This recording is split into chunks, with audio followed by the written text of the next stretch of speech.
Hello beautiful people, welcome to this show where we talk about your health. We talk about medicine, we talk about laboratory science, and I try to break it down in a simpler language that you can understand better and use it to improve on your life and to prevent yourself from getting sick unnecessarily.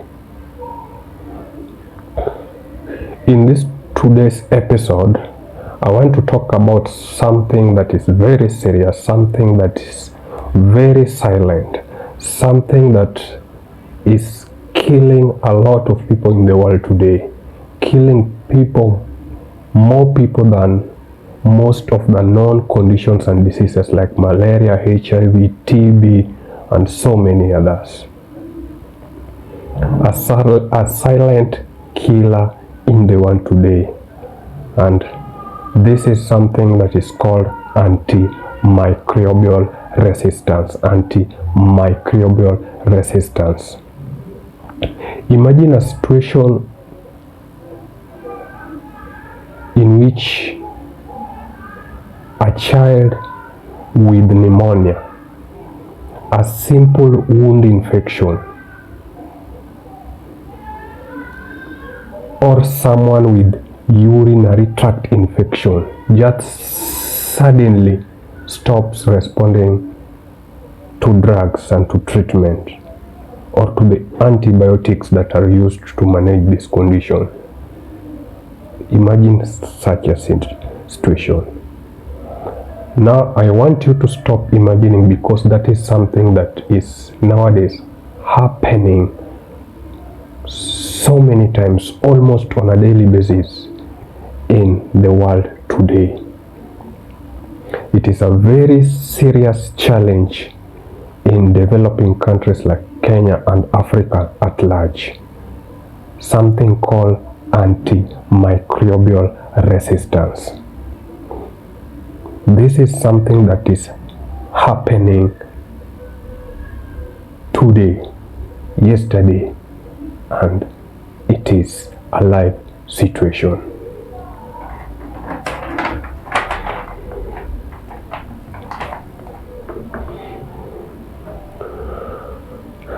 So today I'm going to make you understand what an antimicrobial resistant is. What are antibiotics and how they lead to antimicrobial resistance? Why is it becoming a global challenge? And how does we in the medical laboratory sector or medical laboratory science play a role in stopping this challenge? So I want you to follow this show up to the end so that you get to understand what this antimicrobial resistance is and how it is affecting you and how it gets into you. Antimicrobials are just medicine or drugs that are used to kill microorganisms. They are just the form of treatment in form of drugs that are used to treat microorganisms, to kill them, microorganisms, and to manage them completely.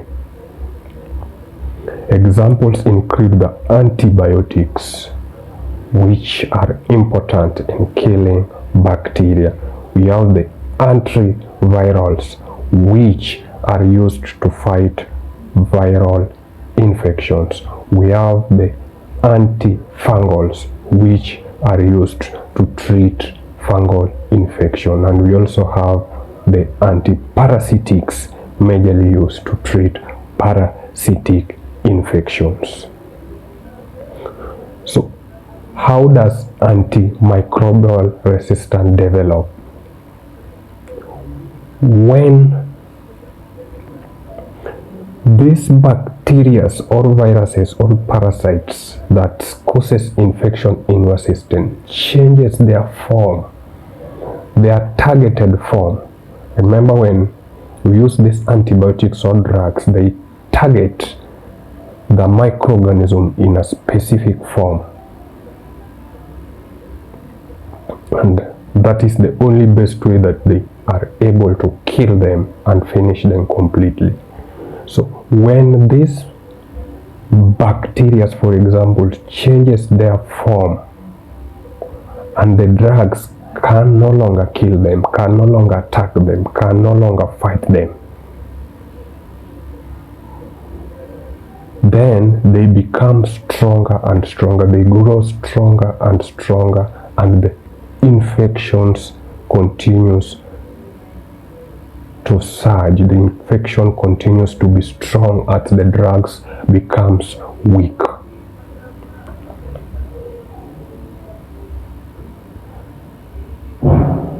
So they are changing in forms. It what prevent them from being killed by the antimicrobial, and therefore they become resistant to these drugs that are used to kill them, to these drugs that are used to treat them, and therefore you develop what we call the antimicrobial resistance. And in that situation, the infection lasts longer and spreads very fast and become very difficult to manage, and sometimes even impossible to manage.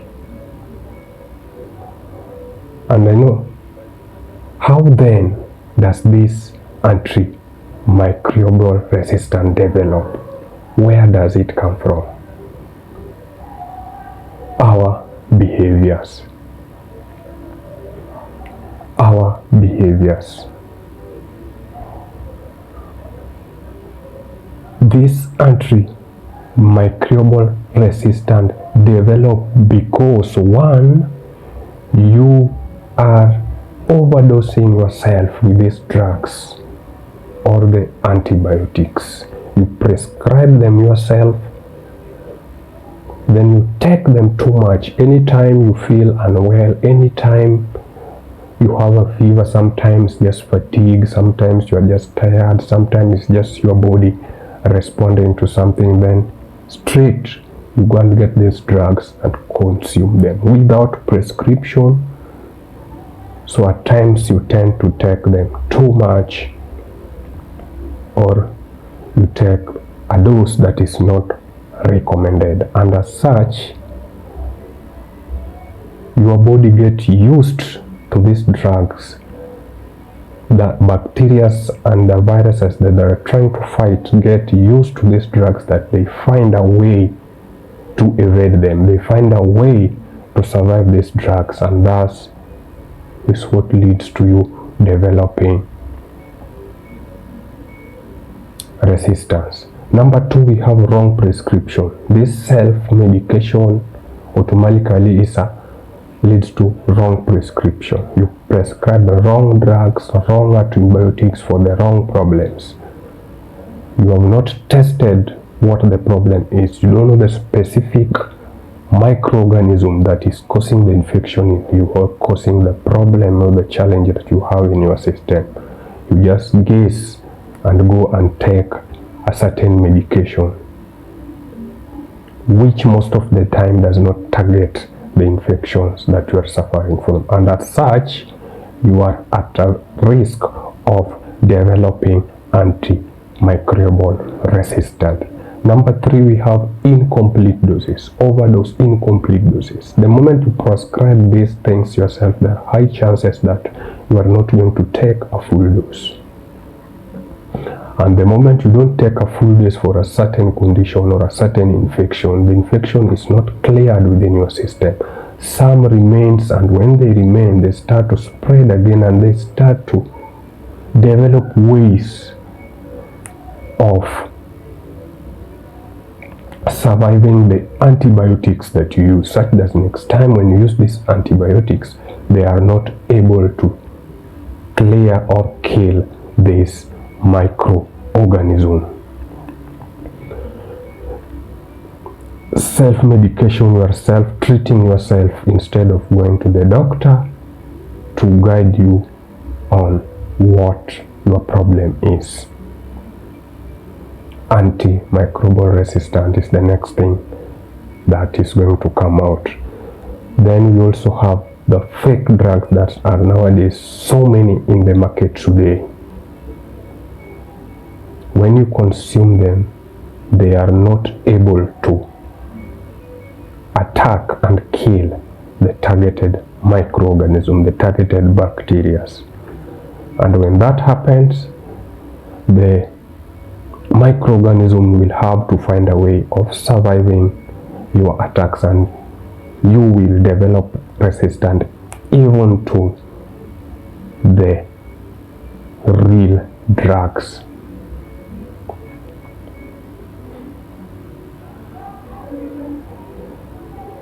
So every time you continue to use these antibiotics, the bacteria in your system, the microorganism in your system tries to find a way of surviving them, to find a way of preventing itself from being killed by that antibiotic. So you who constantly takes antibiotics on a weekly basis, anytime you feel a headache, anytime you feel some fever, anytime you feel some stomach problem, you rush to the pharmacy to buy these drugs. You are overloading yourself with these different types of antibiotics. When this one doesn't work, you go and get another one. Remember, these bacteria in you are learning,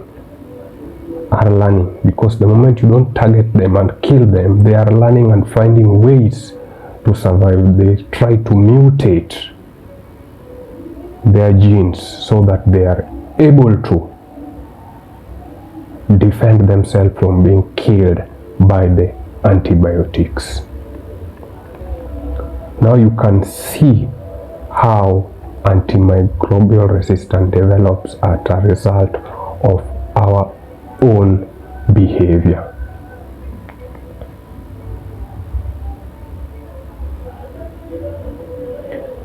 Then why is this antimicrobial resistance becoming a global and a local crisis? Why?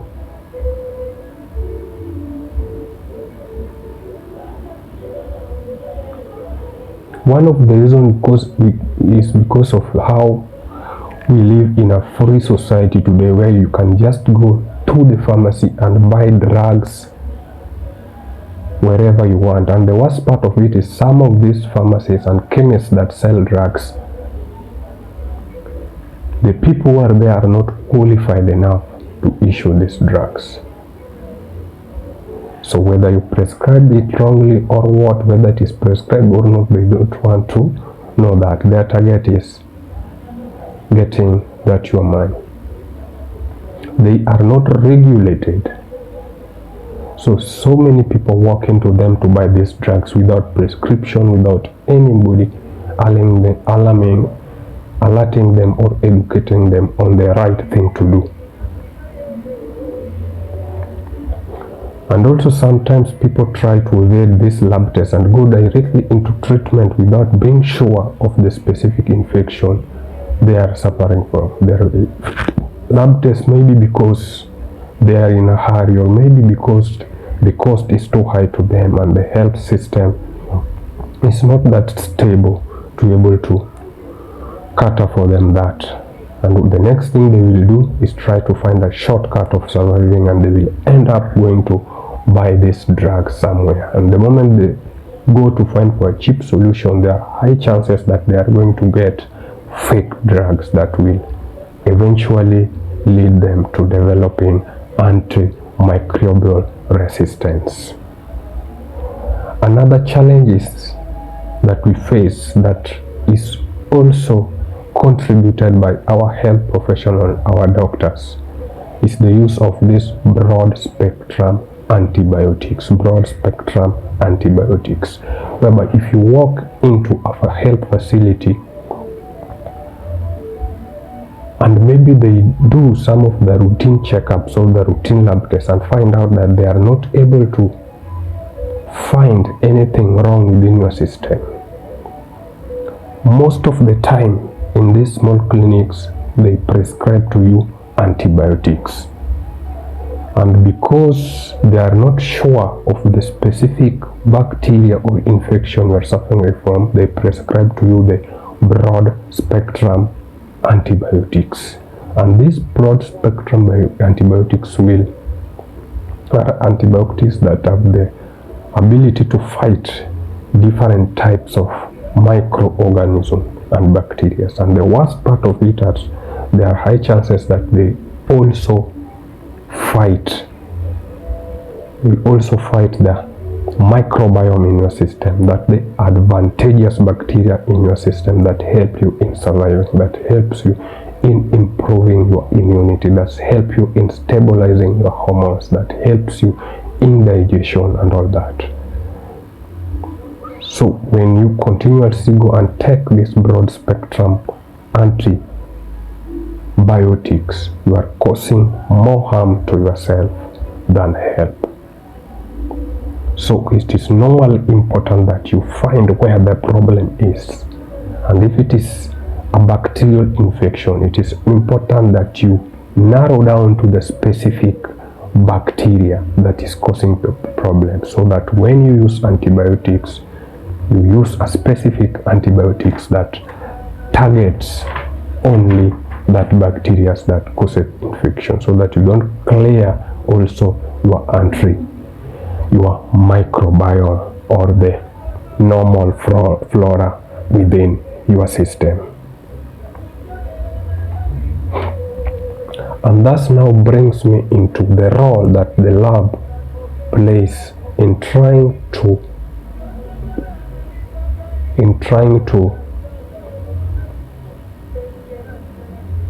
control and prevent or reduce antimicrobial resistance.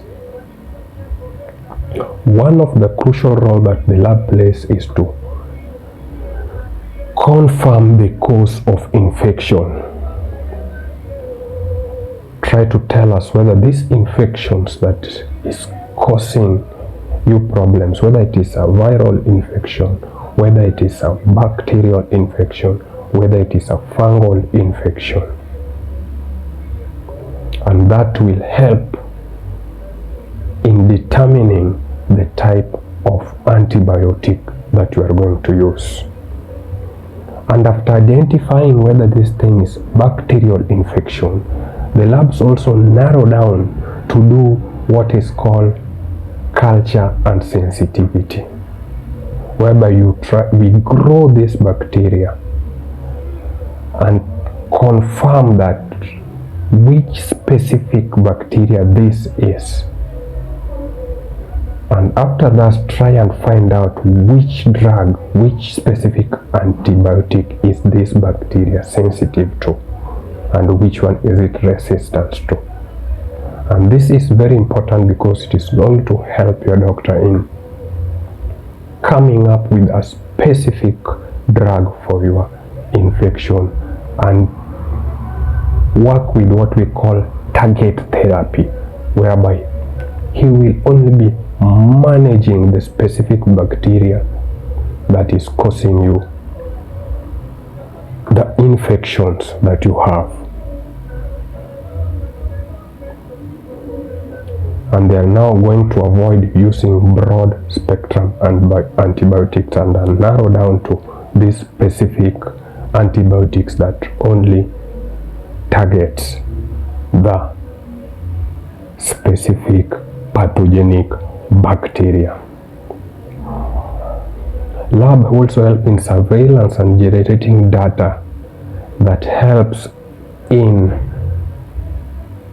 developing the resistant pattern of these bacteria and to show how quickly they mutate, and this helps in coming up with new solutions and new drugs to manage them. Laboratory science is also crucial in infection prevention and control, by helping detecting outbreak of certain infections caused by certain bacteria. It also helps determining and identifying some of the hospital-acquired infection and preventing their spread to patients and to staffs within the facilities.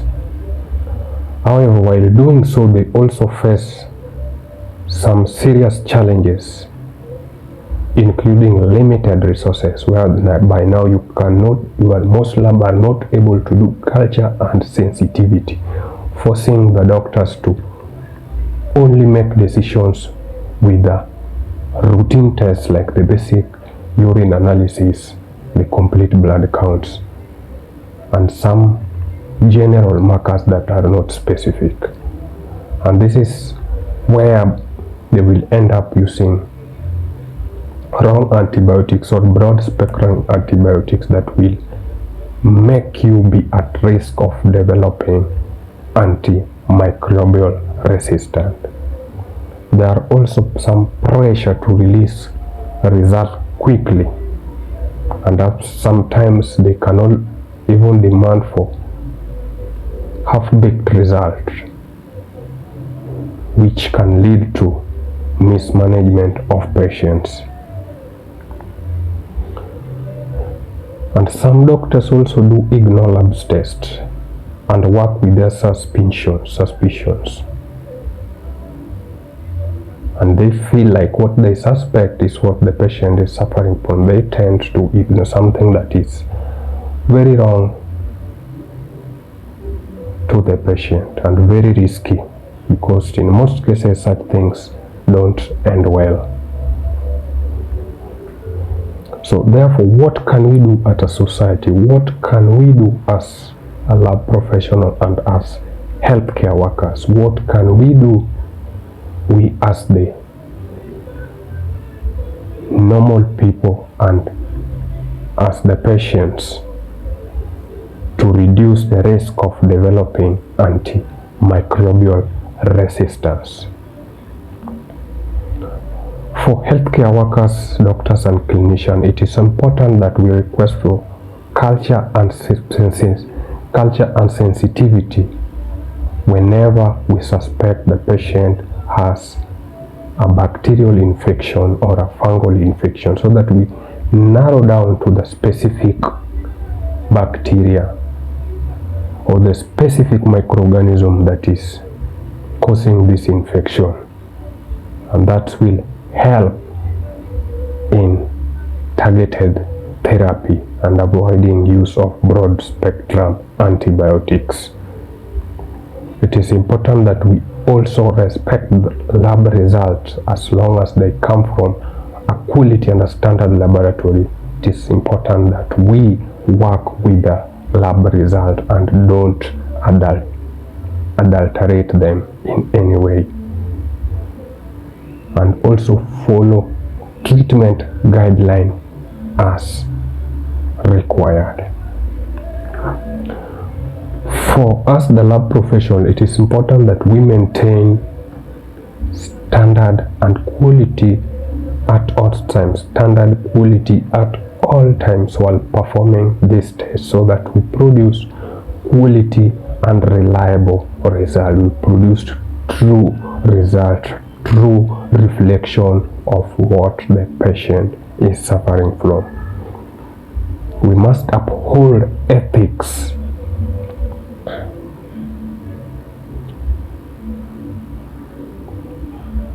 at all times.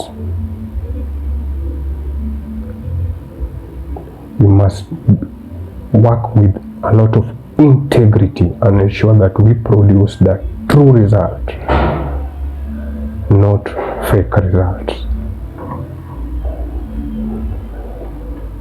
And we must ensure that we engage our colleagues about the importance of such quality standards and the importance of this culture and sensitivity. Educate and enlighten our fellow healthcare workers and share on ways in which we can improve on them. to the general public, self-medication is something that you must avoid at all cost. Don't do self-medication. You might be feeling better temporarily after prescribing those drugs to yourself, but silently a tragedy is developing in your system. That might even be impossible to manage in future. So anytime you feel that you are unwell, just walk to a qualified professional, a qualified doctor, and be managed properly. Ensure that you are tested and narrowed down to what the problem is. Don't demand for antibiotics unnecessarily. They won't help you. They are going to cause you a lot of problems. You are going to develop antimicrobial resistance.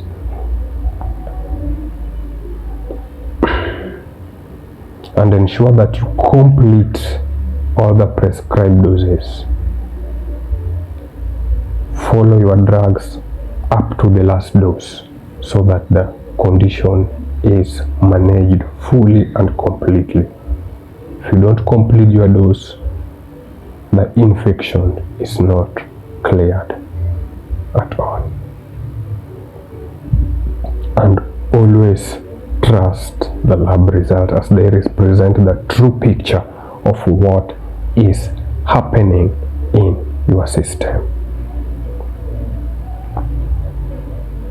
Because the moment this antimicrobial or antibiotics fails to work in your system, even things like surgeries and other procedures become dangerous.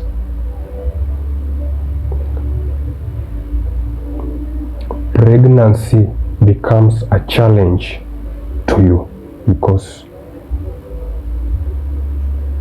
helping you is now difficult due to your resistance to so many of these drugs. Minor infections that even your immune system can manage becomes deadly and becomes very, very dangerous to you. And therefore, follow the right path when managing any condition. Follow the full process without shortcut. Ensure that you use drugs that are prescribed by a qualified healthcare professional, and ensure that you know the specific condition that you are suffering from. You know the specific infection that is causing your problem by doing all the necessary lab tests that is recommended to you. Because remember, when you ignore lab science, when you ignore these tests today, then you are going to suffer tomorrow.